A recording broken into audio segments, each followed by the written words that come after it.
You could be working with 5 people in some crummy little office in some city somewhere. As soon as you have 5 people together, power games occur. Somebody thinks they're the boss. Somebody thinks they're number one. Everybody else has to play around them in some way or another. So the game always kind of forms in the same way. I read a lot of history. This isn't just for my research for these books. Well before I ever wrote my first book, I was continually reading books on history. I liked certain periods, obviously. I studied ancient Greek in college. That was my major. So I'm fascinated with all aspects of ancient Greece. And I'm very interested in the Renaissance and the time of Machiavelli. And I'm obviously very, very interested in French history, particularly the period of Louis XIV, etc. And so, when you read books about our past, there's a certain kind of dynamic that occurs with power. It's very simple. There's a king or a queen or an emperor, and they have a court, and the court surrounds them.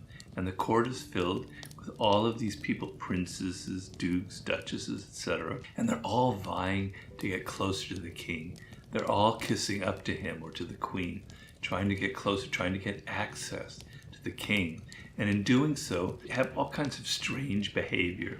They pretend to love all of his ideas. They imitate him. They wear the same clothes. They mimic all of his ideas and fashions, etc. All to get the attention of the king and to draw some power. And so this kind of game evolved in these different courts going back thousands of years.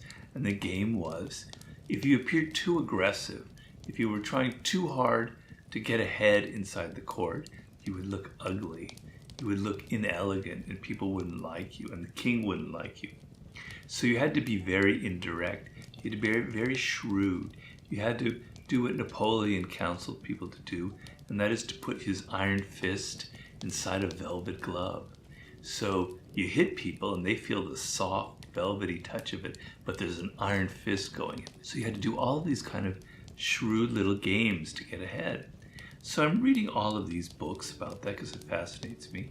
And here I am in the work world, in New York, in journalism, in London, in television, in Paris, working at a hotel, in Los Angeles, working in Hollywood, in Italy, working on some silly project I won't even talk about. Here we are in the 21st century, or back then in the 20th century, I'm sorry. Here we are, so modern, so sophisticated, so technological, etc. The same goddamn game is going on. There's a boss who's just like a king or a queen or an emperor, and everybody's sucking up to him. Everyone's playing the same game, trying to get attention, trying to be clever, trying to get attention, but not offending the other people. Everyone is like mimicking the boss, saying how wonderful your idea is. Yes, that's fantastic. I love it. You're great. Okay, the same game, the same court game. People aren't wearing powdered wigs and long, gowns and hair up to here, but it's the same thing going on. They may not be thrown into prison and have their head cut off for a mistake. Instead, they're fired or they're tortured in the media for something that they did. But the game is the same. And so no one writes about that. No one talks about that. No one talks about this kind of ancient dynamic of being a courtier in a court as if that is our reality. But that is our reality because that is human nature. Once there is a person of power or people of power, something forms around them where everybody has to try and gain their attention, suck up to them without appearing to suck up to them, etc., etc., etc. It's like chess. The board game of chess might have looked different 2,500 years ago, or however, when it first invented. I don't know when exactly. Might have had pieces of carved wood that looked really weird and on sand with spaces carved out, and now we've got high-tech computer versions of it. But the game is the same, the rules are the same, the players are the same. That's what it is. That's what power is. It was so obvious to me as I was in Italy in 1995 on that job whose name I won't mention. It was so obvious to me that this person who was running the company that we were working for was just like a prince out of 16th century Italy, Florence or whatever. He was just the same, but no one talks about it. It made me angry. And so I wrote, based on that, the 48 Laws of Power, in which I tried to reveal this dynamic of the game playing that goes on, all of the politicking. And so the month of April is to kind of introduce you to this concept that might not seem so obvious to you but I think will be very helpful to view the dynamic of the power games that are going on in front of you in your very face. And the thing is, you don't have to be working for IBM or for Microsoft or whatever, where there's 20,000 people. You can be working with 5 people in some crummy little office in some city somewhere. As soon as you have 5 people together, power games occur.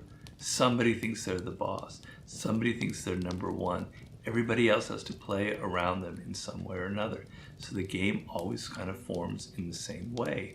You don't think about that because you're trapped in this modern concept of, oh, we're so democratic, we're so fair, we're so sophisticated, we're so goddamn woke, we're so far beyond that world.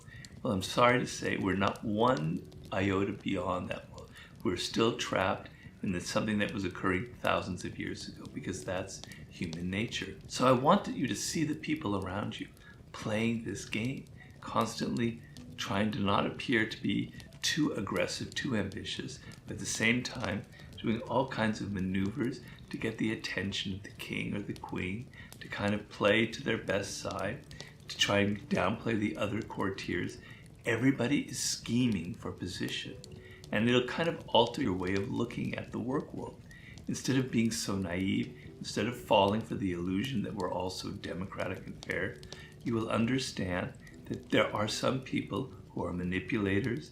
There are some people who are passive aggressors, who may not appear to be interested in power, but are still playing all kinds of weaselly little games where they're pretending to be so spiritual and so nice, but at the same time, they're some of the worst manipulators among them. On and on and on. There are these types. They recur. And this month of April is going to alter your way of thinking, so you begin to open your eyes up to the political games that human beings inevitably play when there's any group of 3 or 4 or 5 people together. So that's what that month I think will instruct you in.